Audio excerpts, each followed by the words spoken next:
नमो रिहन्ताणं नमो सिक्ताणं नमो आयर्याणं नमो वच्चायाणं नमो लोये सब्बसाहोणं एसो पञ्च नमोक्कारो सब्बपावपणासनो मङ्गलाणं च सब्बेसिं परमं हवै मङ्गलम् एतं यथा तव विभूतिरभूचिनेन्द्र धर्मोपदेशनविधौ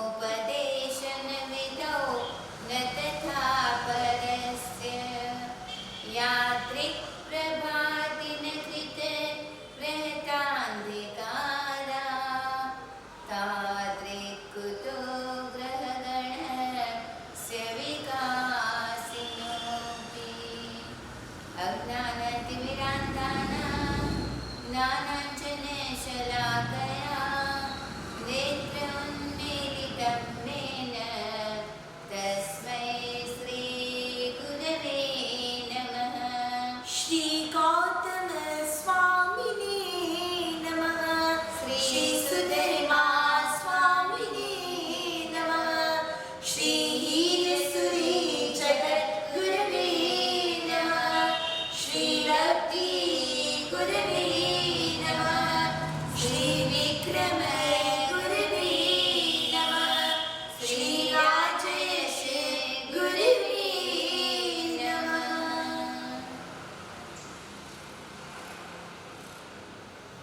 अनंतकारी तारण तरण जहाज तीन भुवन सिरताज गौतम के गुरुराज 24वें जनराज करुणा के अवतार प्रभु महावीर स्वामी भगवान के चरणों में भावभीनी वंदना।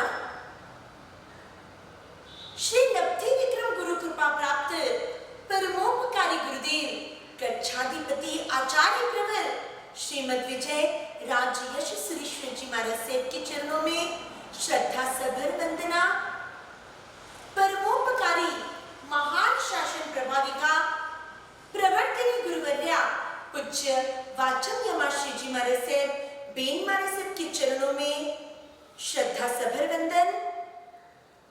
पूज्य तपस्विनी गुरुवर्या लक्ष्मी शास्त्री जी महाराज साहब के चरणों में अनंत अनंत वंदना। अंगूठी अमृत बसे लब्धि तृणा भंडार श्री गुरु गौतम समरे वांछित फल दातार वांछित फल दातार। लब्धि तणा भंडार गौतम स्वामी जी महाराज साहब एक ऐसी अद्भुत अनुपम और विरल विभूति जिन्होंने तलेटी से शिखर की यात्रा एक ही जीवन में कर बताई। ऐसे प्रज्ञा पुरुष प्रभु महावीर स्वामी भगवान के प्रथम गणधर और अपनी भाषा में कहूं तो सबसे लाडले शिष्य। लाडले इसलिए कहा 11 गणधर हजारों साधु भगवंतों के होते हुए भी प्रभु ने हर बार उपदेश के प्रारंभ में हर प्रश्न के जवाब में गोयमा गोयमा का ही नाद किया। जिनका नाम प्रभु के मुख पर हमेशा रहता था।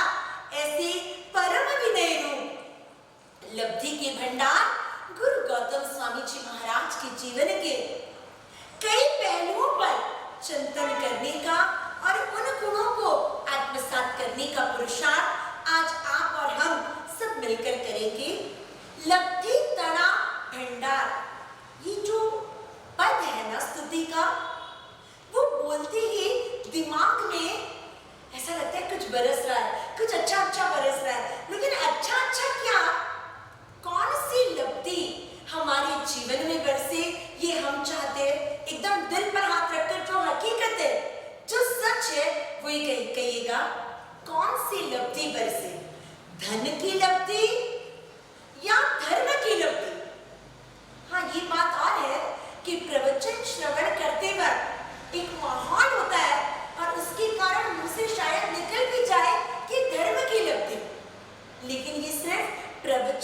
की बात नहीं है। दिल पर हाथ रखकर कभी भी आपका मन कौन सी लब्धि को चाहेगा उसका जवाब देना है। धन की लब्धि या धर्म की लब्धि।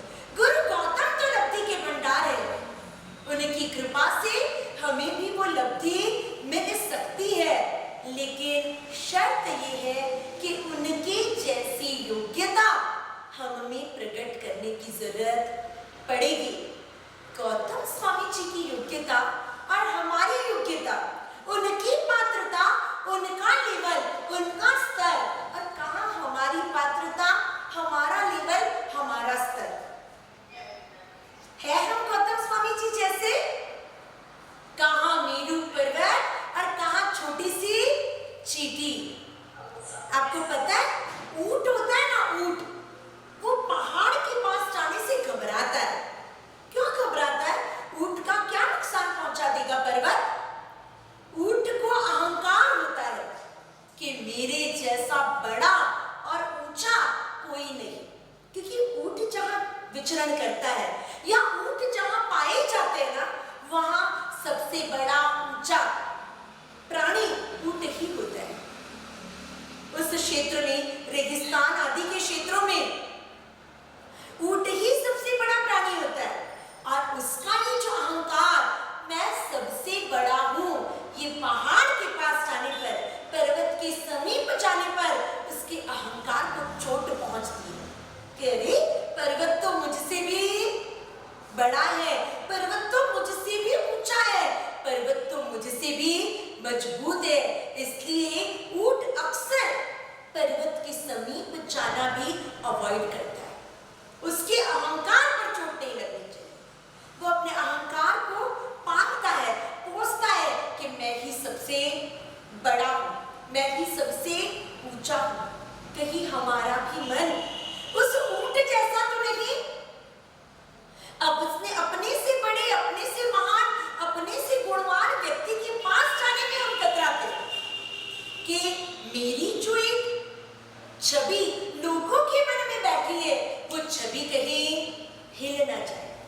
तो हमें गौतम स्वामी जी के जीवन को जानना, समझना बहुत ज्यादा जरूरी हो गया है, क्योंकि गौतम स्वामी का जीवन मतलब कहाँ एक अहंकारी इंद्रभूति ब्राह्मण और कहाँ परम विनय रूप प्रभु महावीर के प्रथम गणधर गौतम स्वामी जी। ऐसे कहा जाए ना तो उत्तरी ध्रुव और दक्षिणी ध्रुव जैसी बात है।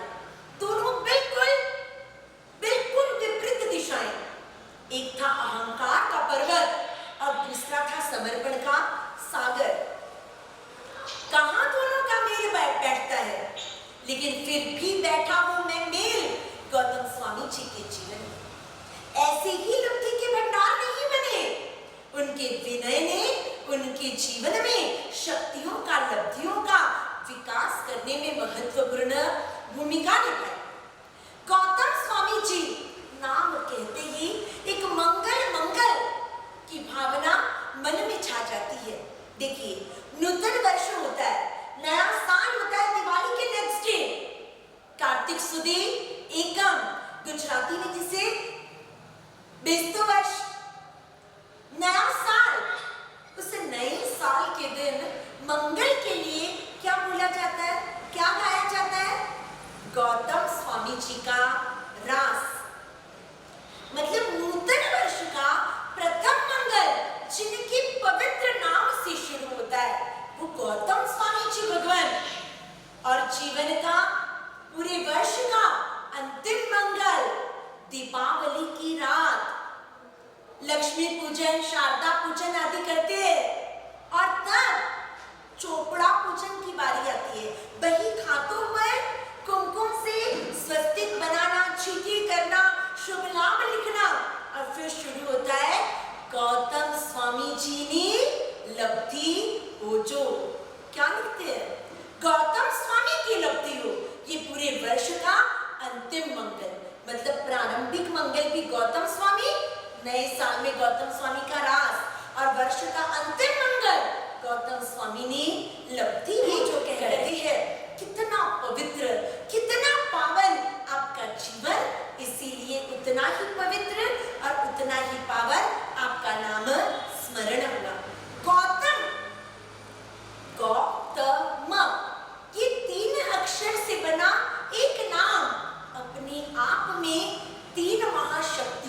समेटे हुए हैं। पहला अक्षर है गौ। गौ मतलब गाय। गौ मतलब गाय। कौन सी गाय? कामधेनु गाय। कामधेनु गाय का क्या काम होता है? कामधेनु गाय का क्या प्रभाव होता है? काम मतलब इच्छाएं।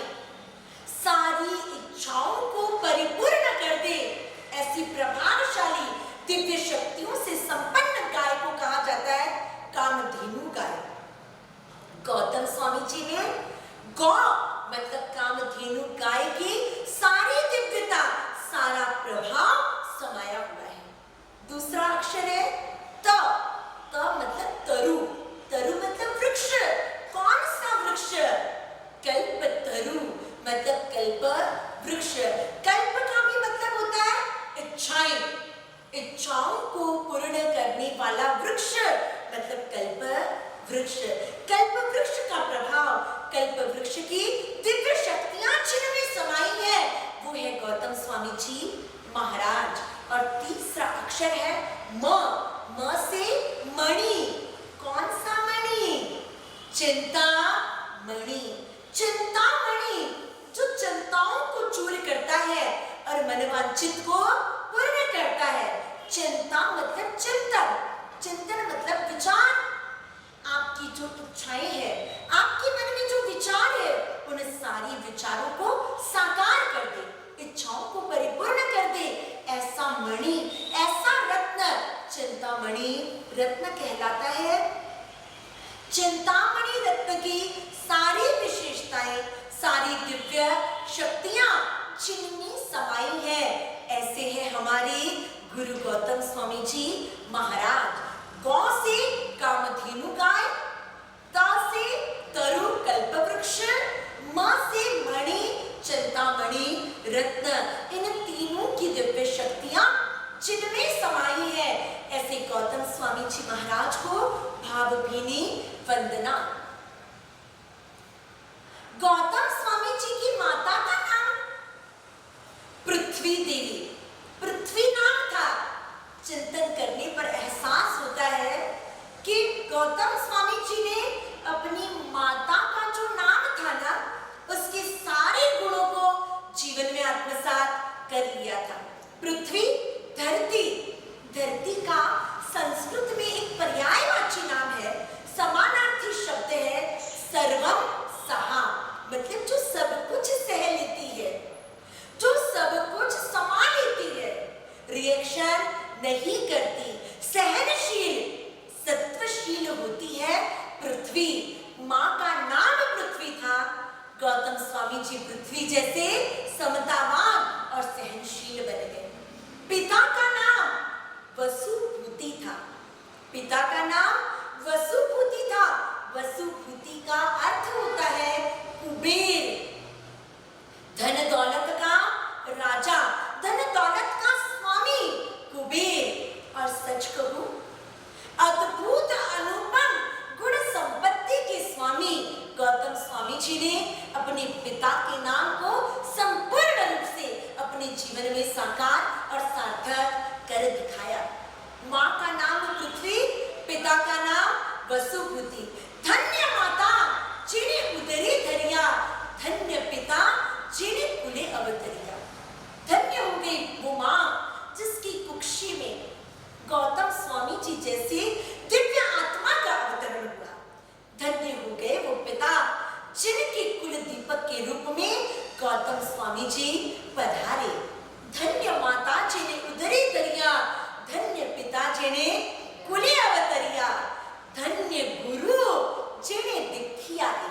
गौतम स्वामी जी के रास की ये पंक्तियां, माता धन्य बन गई, पिता धन्य बन गए, यहाँ तक कि गुरु भी धन्य बन गए ऐसे एक्स्ट्राऑर्डिनरी शिष्य को पाकर। एक्स्ट्राऑर्डिनरी क्यों? अक्सर देखा जाता है कि कोई कितना भी बड़ा दानवीर हो ना, वो दान उसी चीज का देता है जो उसके पास हो। सीधी सी बात है ना, आपके पास धान्य हो तो ही तो आप दूसरों को धान्य दे पाओगे। आपके पास एक्स्ट्रा कपड़े हैं तो आप किसी को कपड़ों का दान दे पाओगे। आपके पास धन है तो आप किसी को धन का दान दे पाओगे। लेकिन गौतम स्वामी जी ऐसे नहीं थे। गौतम स्वामी जी दानवीरों में भी महादानवीर थे। कैसे? उन्होंने उस चीज का दान दिया जो उनके पास नहीं थी। ऐसा कैसे हो सकता है? ये तो असंभव है। अब मेरे पास पेन है ही नहीं और कोई मुझसे पेन मांगे तो मैं कहां से दूं? नहीं है मेरे पास। लेकिन गौतम स्वामी जी ने नहीं थी जो चीज, उस चीज को भी दिया। कौन सी चीज? खुद के पास केवल ज्ञान नहीं था।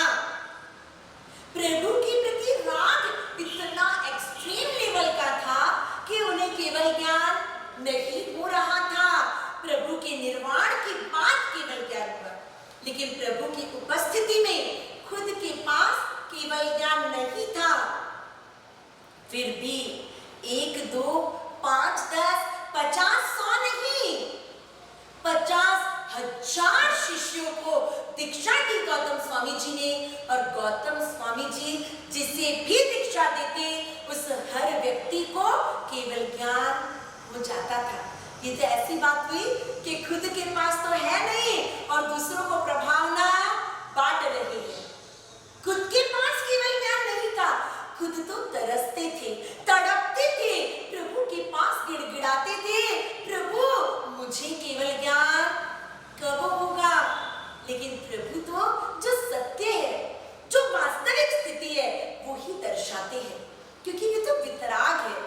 किसी को खुश करने के लिए कुछ भी कह देना, ये तो प्रभु के व्यक्तित्व के साथ मैच ही नहीं होती बात। गौतम स्वामी जी महाराज खुद केवल ज्ञानी नहीं, लेकिन शिष्यों को केवल ज्ञान बांटते थे। ऐसे एक्स्ट्रा ऑर्डिनरी दानवीर को महादानवीर ही तो कहना होगा। अरे अष्टापद पर्वत पर जो खुद की लब्धि से चढ़ जाए वो उसी भाव में मोक्ष जाता है। ये बात सुनी गौतम स्वामी जी और प्रभु की आज्ञा लेकर चल पड़े अष्टापद पर्वत पर, क्योंकि उन्हें तो अर्जेंट थी केवल ज्ञान को पाने की। उन्हें तो कंफर्म करना था केवल ज्ञान। चल पड़े अष्टापद पर्वत पर, जहां तापस लोग कई वर्षों से साधना करने के बावजूद नहीं चढ़ पा रहे थे। वहां गौतम स्वामी जी एक सूर्य की किरण का आलंबन लेकर दन दनादन चढ़ गए। वहां साधना करने वाले कुल 1500 तापस, 1500 तपस्वी जो वहां पर साधना कर रहे थे, सारे के सारे गौतम स्वामी जी भगवान की प्रतिभा, उनका व्यक्तित्व, उनकी मधुर वाणी से इतने प्रभावित हो गए कि ऑन द स्पॉट सबने मुनि दीक्षा ली। कई वर्षों से सबकी साधना चल रही थी, कई वर्षों से सबकी तपश्चर्या चल रही थी। गौतम स्वामी जी ने दीक्षा दी, तो अब दीक्षा देने वाले गुरु की ही तो जिम्मेदारी होती है उनके जीवन को आगे बढ़ाने की।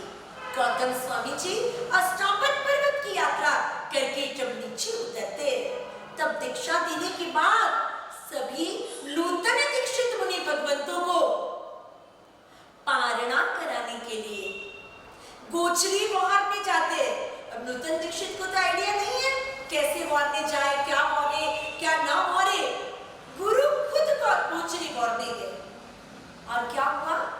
गोचरी में छोटा सा पात्रा, जिसे हम लोग पात्री कहते हैं, मतलब आपकी लैंग्वेज में बोलो ना तो कटोरी जितना साइज का छोटा पात्रा, उस पात्री में खीर मोहार कर गौतम स्वामी जी भगवान पधारे।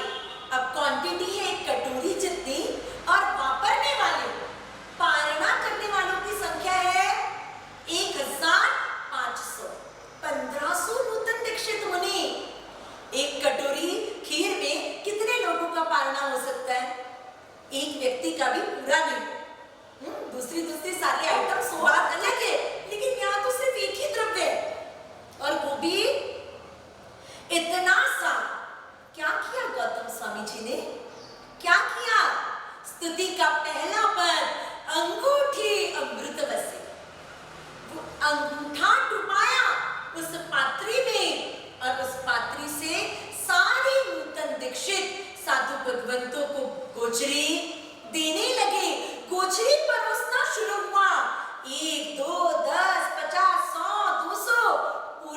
1500 मुनि भगवंतों ने पेट भरकर पारणा किया, गोचरी पूरी हुई और खीर खत्म नहीं हुई। इसीलिए तो हम कहते हैं अंगूठी अमृत बसे लब्धि तना भंडार। आज गौतम स्वामी जी को प्रार्थना करने का मन होता है कि हे गौतम गुरुवर, आपने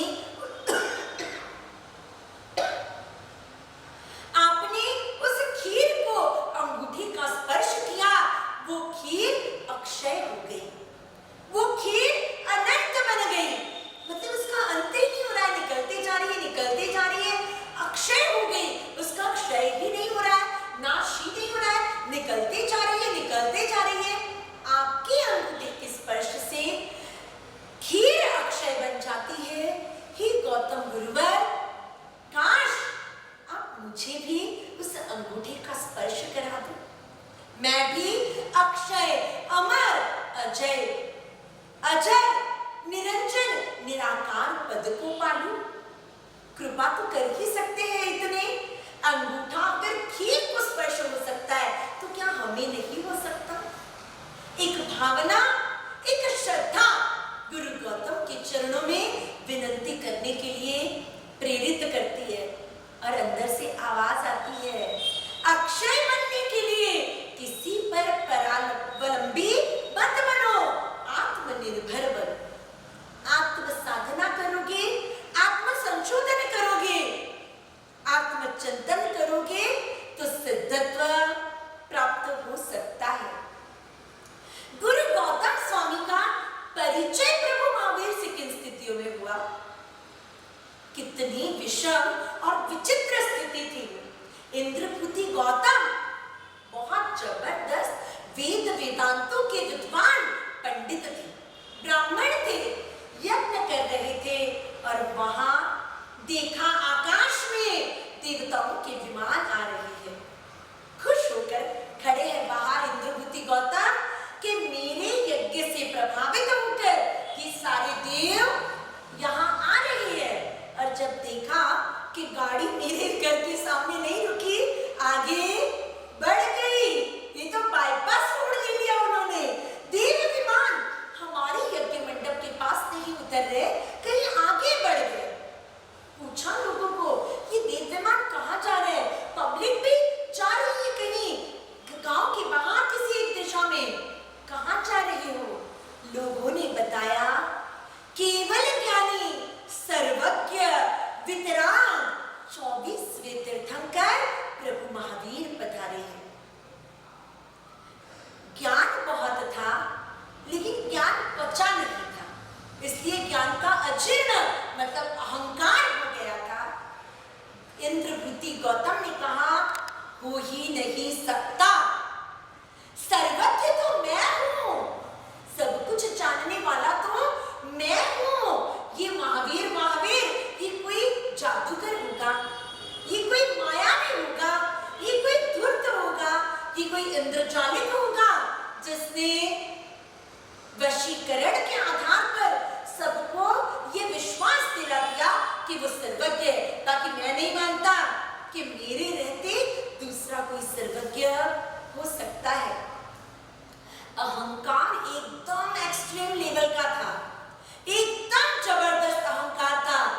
मेरा ही नाम हो, मैं ही सर्वज्ञ हूं, मेरे सामने किसी की कोई हैसियत ही नहीं। अरे देवता खुद जा रहे हैं तो देवों को भी गालियां देने लगे, ये देव भी मूर्ख है। उस धूर्त ने देवों को भी मूर्ख बना दिया, अपनी लपेट में ले लिया, इसलिए देव भी दौड़े चले जा रहे हैं, बाकी सर्वज्ञ तो मैं ही हूं। लोगों ने कहा, आपको जो मानना है मानो, इतनी मीठी देशना हम तो नहीं चुकेंगे, हम तो चले। जब लोगों ने इग्नोर करना शुरू किया तब इंद्रभूति के अहंकार को ठेस पहुंची। अब क्या करना है? चलो मैं ही जाता हूं वहां और दूध का दूध, पानी का पानी कर देता हूं। बता दूंगा उस धूर्त को कौन है वो वर्तमान, कौन है वो महावीर, देख लूंगा उसे। अरे परमात्मा के लिए ऐसे वचन क्यों नहीं? जब अहंकार बढ़ जाता है। जब सामने वाले की गुण गरिमा का परिचय नहीं होता है तब व्यक्ति कुछ भी बोल सकता है। आप कल्पना कीजिए इंद्रभूति गौतम का ये स्वरूप, और फिर बाद में हम जो स्वरूप जानते हैं कि बहुत विनयी थे, बहुत समर्पित थे, बहुत परम विनय रूप और लब्धि के भंडार थे, उन दोनों का तो कोई मैच ही नहीं होता है। इतना अहंकार कि भगवान से लड़ने निकल पड़े। लड़ने के लिए पहुंचे अपने 500 शिष्यों को साथ में लेकर, अपने विद्यार्थी।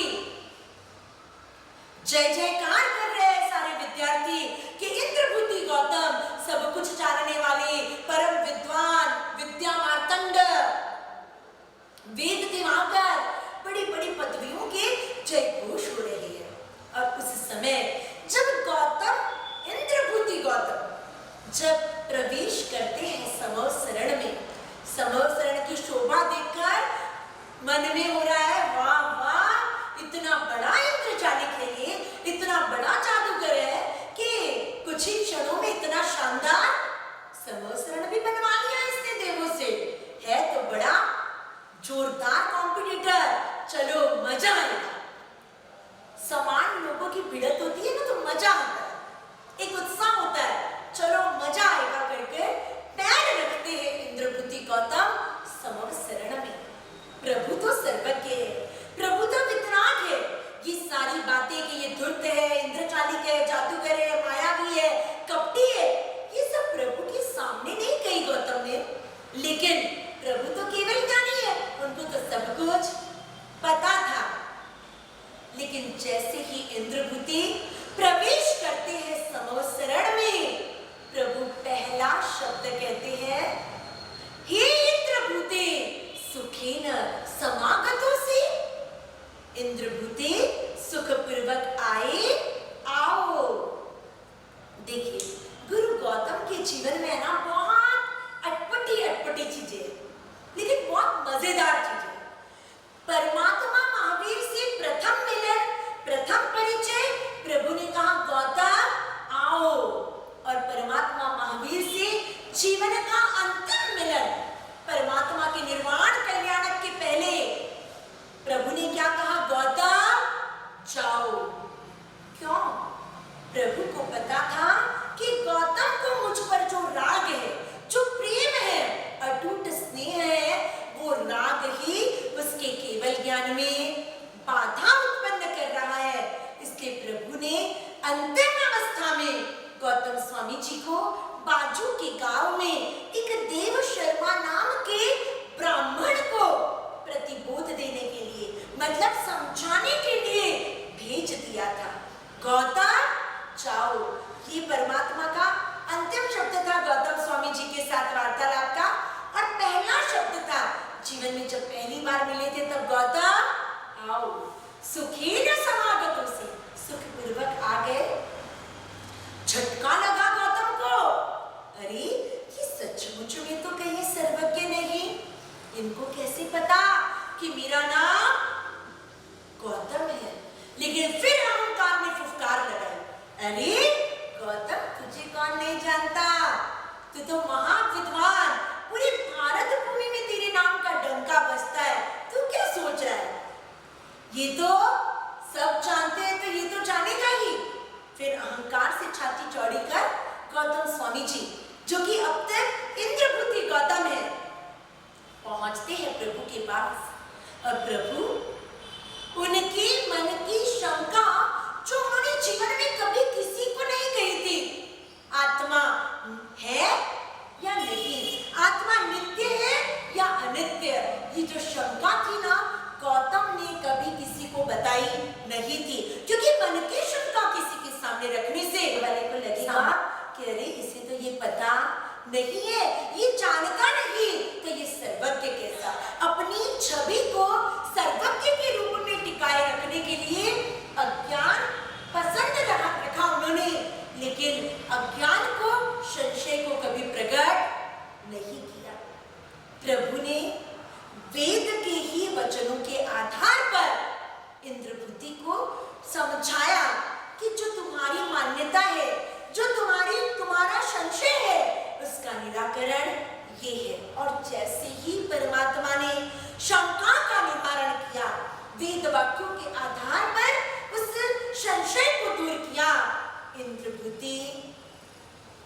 प्रभावित हो गए।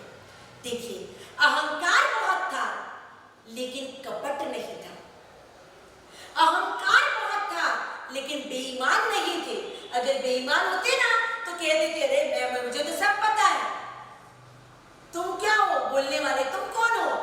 लेकिन नहीं, उन्हें सत्य का साक्षात्कार जैसे ही हुआ, उन्होंने ईमानदारी के साथ स्वीकार किया कि हाँ, मुझे ये शंका थी और आपने जिस सुंदर तरीके से मुझे समझाया, अब मेरी शंका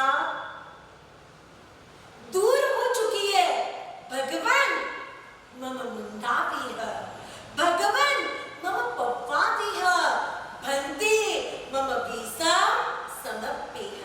समर्पण के उच्च शिखर पर पहुंच गए इंद्रभूति और उन्होंने प्रभु से कहा, प्रभु मुझे अपना चेला बना लीजिए, प्रभु मुझे अपना शिष्य बना लीजिए, मेरा मुंडन कर दीजिए, मुझे आपके जैसा बनना है। और तब योग्यता देखकर, अरे इसी योग्यता की तो प्रभु को प्रतीक्षा थी। बाकी केवल ज्ञान तो एक दिन पहले हो चुका था। सभी तीर्थंकरों का जिस दिन केवल ज्ञान होता है, उसी दिन उनके गणधरों की दीक्षा हो जाती है, उसी दिन उनके प्रमुख साध्वी जी की दीक्षा हो जाती है, उसी दिन श्रावक श्राविका के रूप में गृहस्थ नर नारी अणुव्रतों का स्वीकार करते हैं और उसी के साथ शासन की स्थापना हो जाती है। जिन शासन चतुर्विध संघ रूपी जिन शासन बन जाता है केवल ज्ञान के दिन ही। लेकिन प्रभु महावीर के साथ क्या हुआ? केवल ज्ञान तो हुआ वैशाख सुदी दशमी के दिन, लेकिन शासन की स्थापना उस दिन नहीं हुई। क्यों नहीं हुई? योग्य आत्मा मिले तब शासन की स्थापना हो। आप सोचिए, गौतम स्वामी जी का पुण्य कितना जोरदार।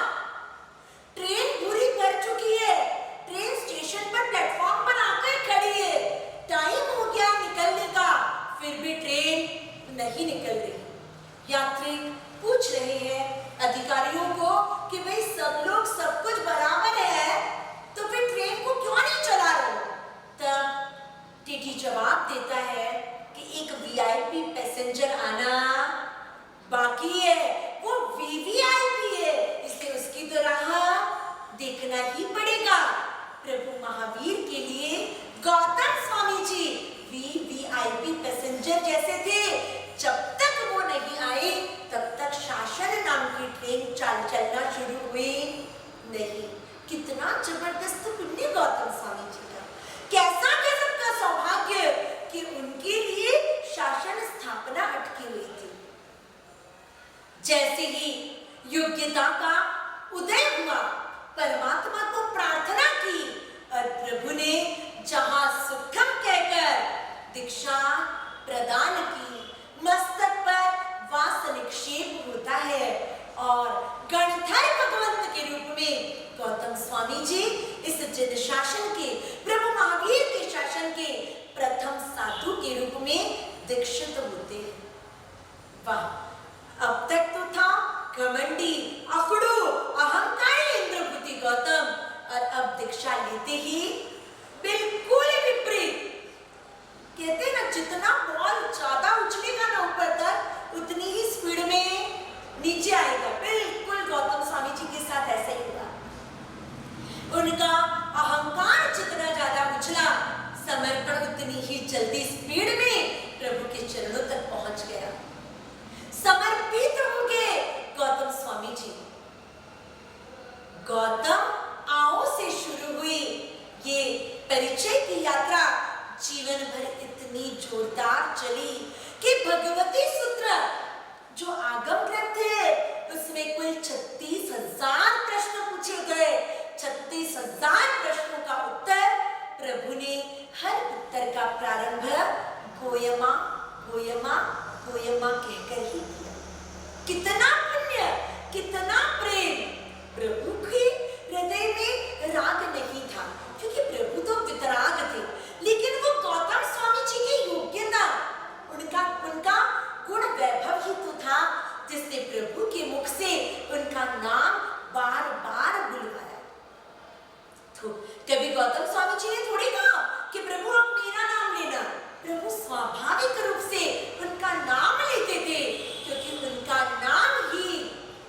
के दिमाग को प्रतिबोधित करने का काम करने में सहायक बन जाता था।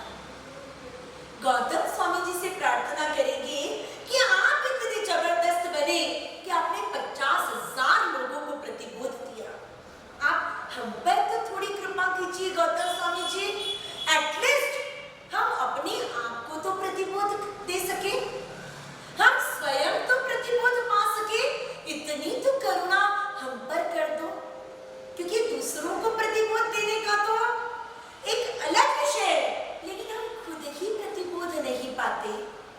हम खुद ही आपके जीवन से प्रेरणाओं को सुनते तो हैं, लेकिन भीतर उतार नहीं पाते।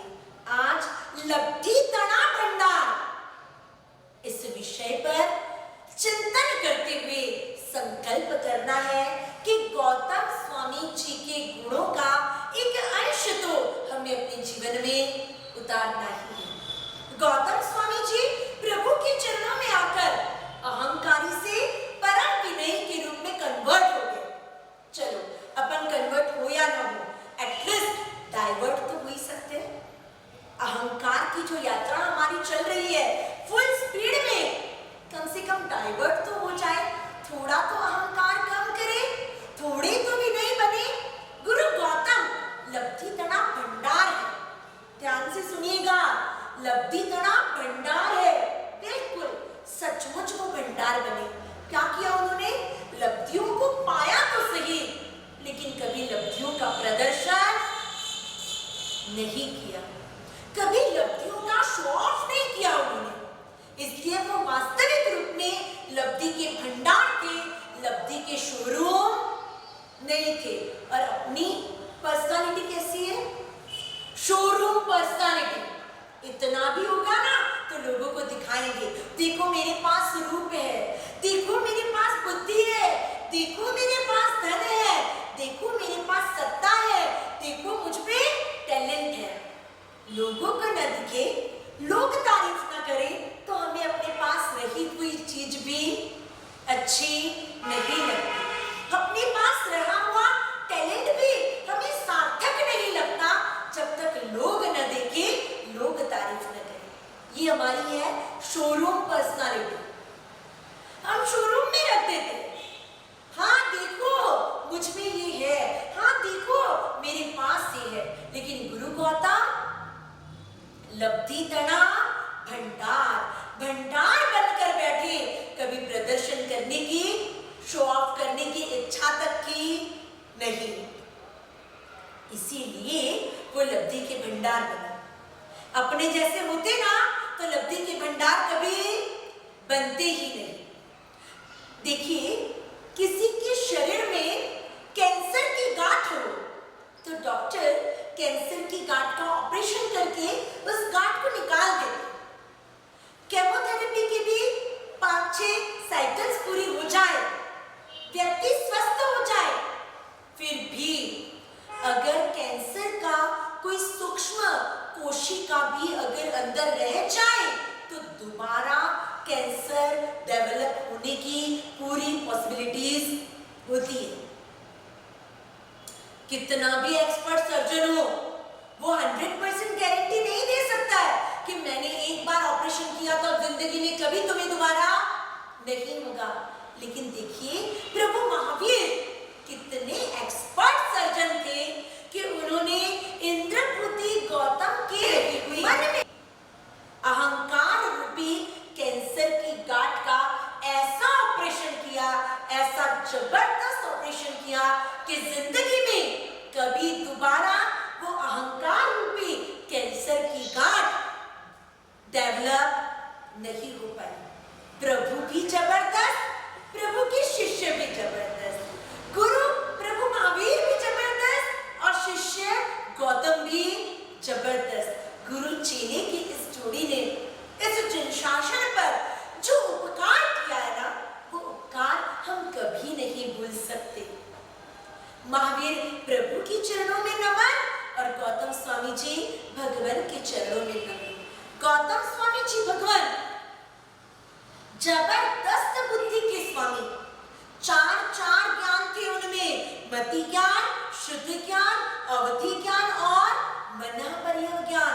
लेकिन जब देशना का अमृत प्रभु बरसाते थे, समोसरण में बैठकर जब प्रभु देशना फरमाते थे, तब गौतम स्वामी जी एक नन्ही बालक की तरह विस्मित हृदय वाले चेहरे पर जिज्ञासा का भाव छलकता था और हाथ जोड़कर बैठते थे, मेरे प्रभु क्या फरमा रहे हैं। ये विस्मय का भाव, ये अद्भुत विनय, ये अनन्य समर्पण ही गौतम स्वामी जी को लब्धि तड़ा भंडार बनाने में मुख्य निमित्त बना।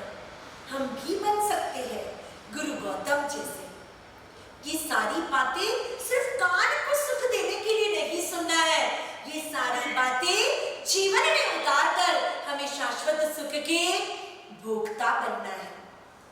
अंगूठी अमृत वसे लब्धि तड़ा भंडार, श्री गुरु गौतम समरिये वांछित फल दातार। वांछित फल दातार जो शब्द है ना, वो एक्चुअली पूरा सही नहीं है। क्यों? क्योंकि जिसने जो चाहा वो दे दे, उसे कहते हैं वांछित फल दातार। लेकिन गौतम स्वामी जी भगवान तो उससे भी एक स्टेप आगे। वो 50,000 जो शिष्य बने ना गौतम स्वामी जी के, उन्होंने तो गौतम स्वामी जी से संयम चाहा था, सम्यक चारित्र रूपी रत्न चाहा था, लेकिन उन्हें तो जो चाहा वो मिला।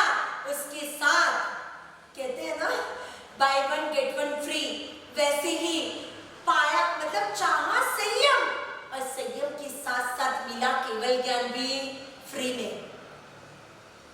एक के साथ एक फ्री वाली स्कीम गौतम स्वामी जी भगवान ने चलाई। वांछित फल दातार तो संयम देने से हो सकते थे, दीक्षा दे दी, वांछित फल दातार हो गए।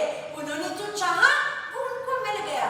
लेकिन गौतम स्वामी तो वांछातीत फल दातार, वांछित से भी आगे कि सारे फल देने में सक्षम है। हम अभी भी मांगे ना तो गौतम स्वामी जी हमें ये सब दे सकते हैं। जहां चाह वहां राह, लेकिन चाह तो सच्ची हो। हम तो चाह ऐसी फुसकी करते हैं ना कि उससे आगे का कुछ सोच ही नहीं सकते। अरे देने वाला सब कुछ देने के लिए तैयार है, देने वाला पूरा राज्य, पूरा साम्राज्य देने के लिए तैयार है। वो पूछ रहा है मांग मांग तू मांगे जो दे दूं। अरे अपन क्या मांगते हैं? क्या मांगते हैं? गर्मी बहुत लग रही है, प्यास बहुत लगी हुई है, एक काम कीजिए, नींबू शरबत एक ग्लास ठंडा ठंडा दे दीजिए। अरे एक ही बार मांगने का चांस था, जो मांगो वो देने के लिए तैयार थे, और मांग मांग कर एक गिलास नींबू शरबत मांगा। बिल्कुल सही। जिसकी जितनी हैसियत उसकी उतनी ही सोच आगे बढ़ती है। सावधान, परमात्मा के पास जाकर, गुरुदेव के चरण में जाकर, गुरु गौतम जैसे लब्धि तड़ा भंडार की शरण में जाकर क्या मांगते हैं आप?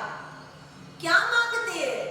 जो मांगोगे वो मिलेगा, लेकिन मांगने में भी सद्बुद्धि का उपयोग जरूर कर लेना, क्योंकि यहाँ तो परमात्मा और गुरु गौतम हमें खुद के जैसा बनाने के लिए भी तैयार बैठे हैं।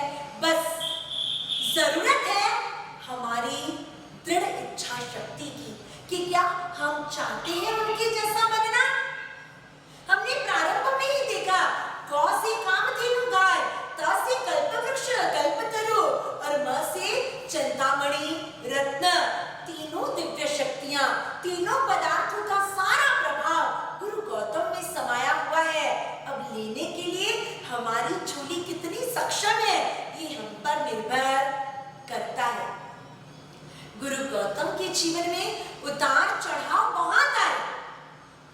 प्रारंभ ही देखो ना अभिमान से हुआ, और फिर इतना समर्पण कि प्रभु के प्रथम गणधर बन गए।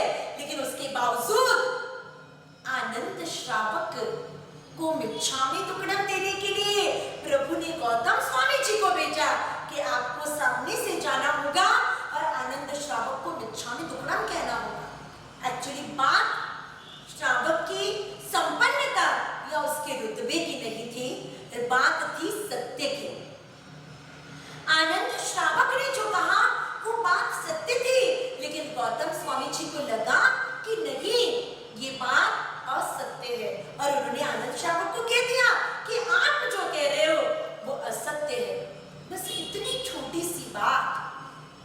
प्रभु महावीर ने जैसे ही उनको पता लगा, तुरंत प्रभु ने गौतम स्वामी भगवान को कहा कि गौतम, सत्य के लिए अपने गौरव को भी साइड में रखना हो तो मंजूर, लेकिन सत्य का अपलाप हम नहीं कर सकते। जाओ गौतम, आनंद श्रावक को मिच्छामि दुक्कडम कहकर आओ। बाप रे बाप, कहां प्रथम गणधर, कहां लब्धि के भंडार, कहां परम विनय रूप, कहां विद्वत्ता के शिखर पर विराजमान गौतम स्वामी जी, और कहां एक श्रावक। लेकिन गौतम स्वामी जी ने तुरंत प्रभु को तहत्ती कहकर चल पड़े और वहां जाकर आनंद श्रावक से मिच्छामि दुक्कडम किया।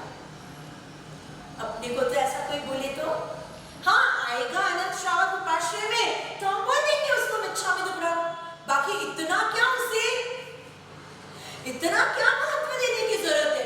कौन सी आसमान धरती एक होने की बात है? लेकिन नहीं, जहां समर्पण होता है वहां तर्क नहीं होता। जहां सच्ची श्रद्धा होती है ना, वहां ननु न च, मतलब ऐसा होगा तो और वैसा होगा तो वाली कोई बात ही नहीं होती। वहां तो सिर्फ स्वीकार की बात होती है। तहत्ती कहकर गौतम स्वामी जी आगे बढ़ गए। कितनी कृपा बरसी होगी वितराग प्रभु महावीर के हृदय से तब। इतनी अद्भुत योग्यता, इतनी आज्ञाकारिता देखकर कौन गुरु खुश नहीं होंगे।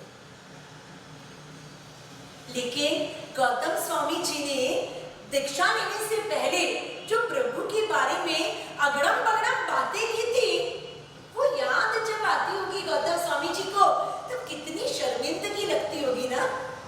अपन सोचते भी ना, ऐसा लगता है बाप रे, कितना मतलब ऑकवर्ड फील होता है तब कि मैंने इन्हीं के बारे में इतना गंदा बोला था और आज मैं उन्हीं का शिष्य बन गया। एक बार ट्रेन में दो युवक आमने सामने की सीट पर बैठे, दोनों एक दूसरे से परिचित नहीं थे और सीट को लेकर, सामान रखने की बात को लेकर, खिड़की खोलने बंद करने की बात को लेकर दोनों में झगड़ा हुआ। झगड़ा हुआ, गाली गलौज शुरू हुई। एक व्यक्ति तो बोल रहा था लेकिन फिर भी विनय विवेक के साथ, और दूसरा व्यक्ति तो एकदम दबंग, गाली गलौज पे उतर आया, खानदान पे उतर आया। जैसे जैसे शब्द बोल दिए, सामने वाला चुप हो गया। अब ये इसको भी चुप तो होना ही पड़ेगा। एक हाथ से ताली कैसे बजाएगा? सामने दूसरा हाथ रहे तो ताली बजती है, अब वो हाथ सरक गया तो ये ताली कैसे बजाएगी? इसे भी चुप होना पड़ा। अगले स्टेशन पर दोनों उतर गए, दोनों अपनी अपनी मंजिल तक पहुंच गए। अब हुआ ऐसा कि करीब 2-2.5 महीने बाद जो बहुत दबंग था और जिसने बहुत गाली गलौज किया था ना, उसकी बहन की सगाई संयोग से उस सामने वाले युवक के साथ हुई। जिसने सारी गालियां सुनी थी, जिसने सारा अपमान सहा था, उस युवक के साथ अपनी बहन की सगाई हुई। अब इसे तो पता नहीं था, सगाई करने गए तब ये तो गया नहीं था। जब सगाई में साले जी अपने जीजा जी को देखते हैं तब उस साले जी की हालत क्या होगी? सिर्फ सगाई में नहीं, जीवन भर जब जब जब जीजा जी को देखेगा, जब जब जीजा जी को मिलेगा, तब तब अंदर कितना अफसोस और कितनी हताशा घेर लेती होगी उसे कि बाप रे, मैं इसको नहीं बोलने के शब्द बोल चुका था, खानदान तक मैंने गालियां दे दी थी और आज उसी खानदान की बहू बनकर मेरी अपनी बहन जीवन आगे बढ़ा रही है। कैसा मतलब कितना अंदर से बुरा फील होता होगा। ऐसा ही फील गौतम स्वामी जी को नहीं होता होगा कि ऐसे सर्वज्ञ, ऐसे वितराग प्रभु को मैंने क्या क्या नहीं कहा था। इंद्रजालिक है, धूर्त है, कपटी है, मायावी है, जादूगर है, छल कपट करके बैठ गया है और वही परमात्मा को बनते बनते बनते कहकर अब मुंह नहीं सूखता, गला नहीं सूखता। लेकिन जहां सत्य की चाह होती है, जहां आत्मशुद्धि की परवाह होती है, वहां ऐसे छोटे छोटे पॉइंट कोई मायने नहीं रखते। जितना अहंकार प्रबल था, अब उतना ही समर्पण प्रबल बन गया। गौतम स्वामी जी को केवल ज्ञान नहीं हो रहा है, परमात्मा के प्रति राग के कारण। ऐसे जनरली लोगों को उपदेश देना पड़ता है कि आप राग करना ही है तो परमात्मा से करो, और गौतम स्वामी जी को समझाना पड़ा कि परमात्मा से भी राग अति हो गया है आपका, अब मत करो, वो राग आपके केवल ज्ञान में बाधक बन रहा है। कितना मस्त राग! काश अपने हृदय में ऐसा राग प्रकट हो जाए परमात्मा के प्रति, तो बेड़ा पार हो जाए। प्रभु महावीर ने देखा अपने केवल ज्ञान से कि मेरा अंतिम समय नजदीक आ गया है, मेरा निर्वाण नजदीक आ गया है, लेकिन ये गौतम राग कम नहीं कर रहा। केवल ज्ञान को पाने की तमन्ना तो है, लेकिन केवल ज्ञान प्राप्ति के लिए जो जरूरी चीज है ना, वही नहीं कर पा रहा। एक बार हुआ ऐसा कि एक चींटी दूसरे चींटी से मिली, चेहरा उदास रखकर, मजा नहीं है लाइफ में, क्या पता जिंदगी बर्बाद हो गई है। तो सामने वाली चींटी ने पूछा, ऐसा क्या हुआ? तो कहा, मेरा मुंह पूरा खारा खारा हो गया है। अब चींटी हो तो चींटी को तो मिठाइयाँ पसंद है, चींटी तो शक्कर, गुड़, मिठाई, मीठी मीठी चीजों के पास जाती है, और मुंह खारा हो गया है। अब उस चींटी ने कहा, तू रहती कहाँ है? तो कहा, मैं तो नमक के गोडाउन में रहती हूँ। उस चींटी ने माथा ठोका, अरे पगली, नमक के गोडाउन में चींटियां नहीं रहती, तुझे रहना है तो चल मेरे साथ शक्कर के गोडाउन में। उसे बड़ी खुशी हुई कि चलो कोई तो मुझे शक्कर के गोडाउन में ले जाएगा। चल पड़ी वो नमक का गोडाउन छोड़कर शक्कर के गोडाउन में। 2 दिन 4 दिन हुए तो भी उसका मुंह वैसा ही मुरझाया हुआ। तब शक्कर के गोडाउन वाली चींटी ने इस चींटी को पूछा, अब क्या प्रॉब्लम है? तो उसने कहा, पता नहीं, शक्कर तो खाती हूँ थोड़ी थोड़ी, लेकिन अब तक मुंह का जो खारापन है ना, वो कम नहीं हुआ।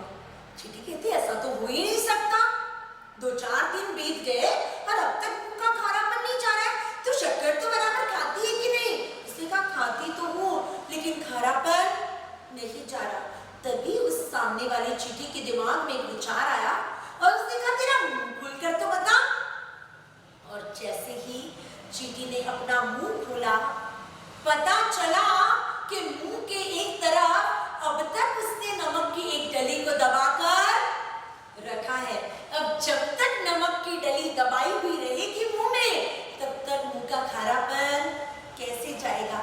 गौतम स्वामी जी के जीवन में ऐसा ही तो हो रहा था। खारापन जाए मतलब राग द्वेष जाकर वितरागिता मिले, मीठापन आए, इसकी तो तमन्ना थी। लेकिन नमक की डली के जैसा जो राग बैठा हुआ था मन में, उसे निकालने की कोई तैयारी नहीं थी। और तब प्रभु ने एंटी राग ट्रीटमेंट शुरू की। एंटी राग ट्रीटमेंट क्या किया? पहली बार बोला था, आओ गौतम, अब आखिरी बार कहा, जाओ गौतम, देव शर्मा ब्राह्मण को प्रतिबोध करो। देव शर्मा ब्राह्मण कोई वीवीआईपी पर्सन नहीं था, वो प्रतिबोध पाने वाला है या नहीं पाने वाला है वो भी प्रभु को पता था। फिर भी प्रभु ने गौतम को भेजा, जाओ गौतम।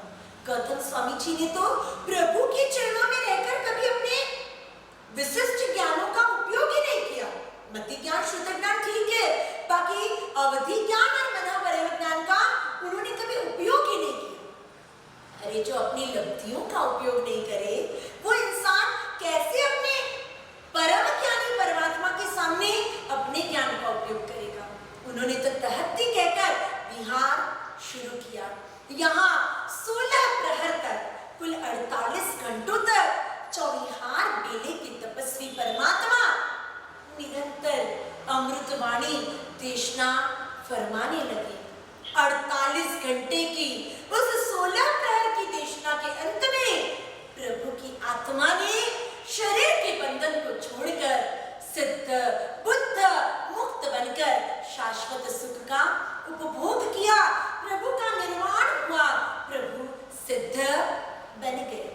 और उस समय तो गौतम स्वामी जी वो देव शर्मा के पास थे। अब काम हो गया, समझाना हो गया, उसके बाद लौट रहे थे गौतम स्वामी जी और रास्ते में देखा कि देवताओं के विमान शीघ्र गति से पावापुरी की ओर जा रहे हैं। आपको पता है पावापुरी का नाम पहले पावापुरी नहीं था, पहले उसका नाम था अपापापुरी, मतलब अपावापुरी, जहां पाप नहीं होते उसका नाम अपापा, जिसमें कोई पाप ही नहीं करता, इतना उसका नाम था अपापापुरी, मतलब धार्मिक दयालु लोगों की नगरी।